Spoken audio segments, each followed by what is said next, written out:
Sir, recently हमें 24 को भी बहुत स्टोन पेल्टिंग देखने को मिला। तो हमें इंफॉर्मेशन मिला कि कल को जो एडिशनल इलेक्शन प्रोसेस है, वोटिंग प्रोसेस कल को होने जा रहा है। तो आपकी एडमिनिस्ट्रेटिव तरफ से कल का क्या प्रोसीड्यूर है, और जो भी वहाँ में डेलीगेट्स वोट देने आएंगे उनका सिक्योरिटी के बारे में थोड़ा सा बता दीजिए, किस तरह से किया है। जैसा कि डिप्टी कमिश्नर द्वारा एक उसमें एनओसी दिया गया है इलेक्शन को परमिट करने के लिए, तो उसी के बेसिस पे लॉ एंड ऑर्डर का भी अरेंजमेंट उसमें पूर्ण रूप से किया गया है। नेसेसरी पुलिस डिप्लॉयमेंट उसमें की गई है कि किसी भी पक्षों के बीच में उसमें डिसरप्शन ना आए और वोटिंग का प्रोसेस पीसफुली किया जा सके। तो necessary police arrangement has been made regarding that. करीब 2 बजे के करीब हमें खबर मिला कि जो वाइस प्रेसिडेंट है सो अडिशु अभी के टीम के प्रोसेसर टीम के उनको डिटेन किया गया है, ऐसे खबर मिला सर। तो उसका थोड़ा अपडेट बता दीजिए, किस लिए किया गया इसके बाद। देखिए, प्रिवेंटिव डिटेंशन वर्ड जो है 24 घंटे तक के लिए पुलिस किसी भी पूछताछ के लिए किसी भी क्रेडिबल इंफॉर्मेशन के बेसिस पे पूछताछ कर सकती है। और ऐसे सिनेरियो में रीजनेबल क्रेडिबल इनपुट्स थे कि वो लोगों को मोबिलाइज कर रहे हैं। ऐसे 2 इंडिविजुअल्स को हमने फ़िलहाल के लिए डिटेन किया है एंड सब्सिक्वेंटली उनसे पूछताछ की जा रही है कि उनके क्या प्लान्स थे, या वो कल होने वाले इलेक्शंस में क्या डिसरप्शन करने वाले थे, या क्या लोगों को मोबिलाइज करने वाले थे। तो उन सवाल जवाब करने के लिए उनको थोड़ी देर के लिए पुलिस ने अपने उस कस्टडी में लिया है। और सर लास्टली, जब हमने फॉर्मर एबीके या फॉर्मर एडिशनल प्रेसिडेंट जिरबो जामो उनसे बात की, उन्होंने कहा कि 24 के मॉर्निंग उन्होंने एफआईआर दिया था जो इलेक्शन कमिश्नर टीम है और एबीके को। एंड आफ्टर डेट जो गोमले रातन है, ये अभी का फोरेस्टिंग टीम का प्रेसिडेंट, उन्होंने भी आफ्टर वो स्टोन पेल्टिंग इंसिडेंट उन्होंने भी एफआईआर दिया। एंड थर्डली, जब उन्होंने एफआईआर देने के बाद भी उनका एफआईआर को रजिस्टर नहीं किया गया। लेकिन जो अभी के जो इलेक्शन कमिश्नर टीम है, जब उन्होंने एफआईआर दिया तो उसको रजिस्टर किया गया। ये बड़ा सवाल है सर, इसको थोड़ा बता दीजिए। जी, देखिए, पुलिस कोई भी एफआईआर दर्ज करने के लिए नेसेसरी रिक्वायरमेंट ये होता है कि उसमें कॉग्निजेबल ऑफेंस अपीयर होना चाहिए। हम किसी भी रैंडम कंप्लेंट पे केस दर्ज नहीं कर सकते हैं। जब कोई एक लिखित कंप्लेंट हमारे पास आती है और उसमें प्राइमा फेसी ये अपीयर होता है कि एक कॉग्निजेबल ऑफेंस अपीयर हो रहा है, तो पुलिस उसमें लीगली बाउंड है कि केस दर्ज करे।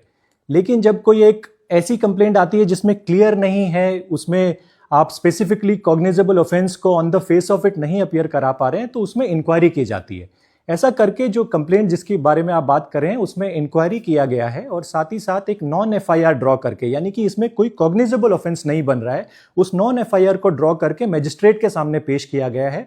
और दोनों पार्टीज को यह बोला गया है कि आप बाउंड डाउन हो, यानी कि आप पीस बॉन्ड को साइन करें, जिसमें से कि एक पार्टी ने ऑलरेडी पीस बॉन्ड साइन कर लिया है, लेकिन अभी जो इसको डिसरप्ट करना चाहते हैं या इलेक्शन नहीं होना चाहते, वो आज तक उन्होंने वो पीस ऑर्डर साइन नहीं किया है मैजिस्ट्रेट के सामने, जो ये भी ये दिखाता है कि कहीं ना कहीं उनकी मंशा है कि इस इलेक्शन प्रोसेस को डिस्टर्ब किया जाए।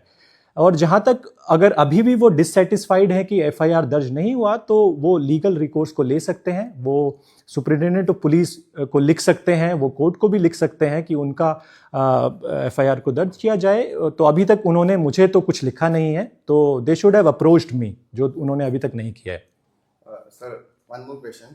अभी ये एडिशनल इलेक्शन को चलते हमें वही देखने को मिला, जैसे हमने आपको पहले भी पूछा, कि बहुत सारा स्टोन फेल्टिंग, और हमें ये भी खबर मिला कि आपके डिपार्टमेंट के कोई पुलिस जवान के शायद उसके भी एक ताम फिंगर टूट गया, हमें ये भी देखने को मिला, और बहुत व्हीकल डैमेज भी हुआ।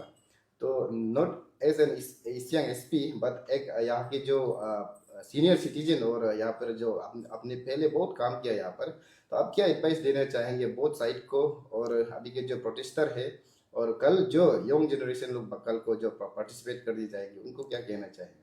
डेफिनेटली देखिए, कोई भी ऐसी स्थिति देख के जिसमें हमारा यूथ, हमारे समाज का यूथ कुछ ऐसी अनलॉफुल एक्टिविटीज़ में इंडल्ज होता है, वो देख के अच्छा नहीं लगता है।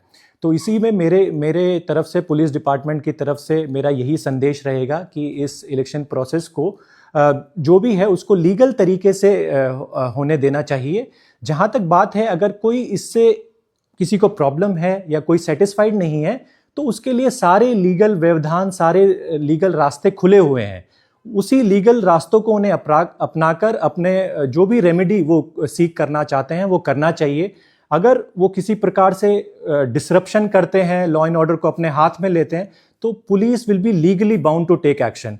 और मैं आपके माध्यम से ये संदेश भी देना चाहूँगा सभी हमारे यूथ को कि पुलिस केस हमेशा से आपके ज़िंदगी के साथ एक जुड़ जाता है, एक ऐसा एलिमेंट होता है। तो अभी अगर आप 25 साल के हैं, 30 साल के, 28 साल के, तो ऐसे में अगर आपके ऊपर कोई एक अनलॉफुल असेंबली, कोई राइटिंग, कोई आर्सन, ऐसे जब केसेस अगर रजिस्टर हो जाता है तो वो आपके future career prospects, job opportunities सबके लिए बहुत ही डेट्रीमेंटल होता है। तो मेरा यही आप के माध्यम से संदेश रहेगा कि पीसफुल तरीके से इस एक्टिविटी को कंडक्ट होने दीजिए। अगर आप सेटिस्फाइड नहीं हैं किसी एक्टिविटी से तो आप उसके अगेंस्ट लीगल रिकोर्स कभी भी अपना सकते हैं। और अगर आप लीगल रिकोर्स लेंगे तो ये आज जो ये एक्टिविटी हो रही है वो कोर्ट उसमें इंटरवीन करके उसको नेसेसरी ऑर्डर पास कर सकता है। जी।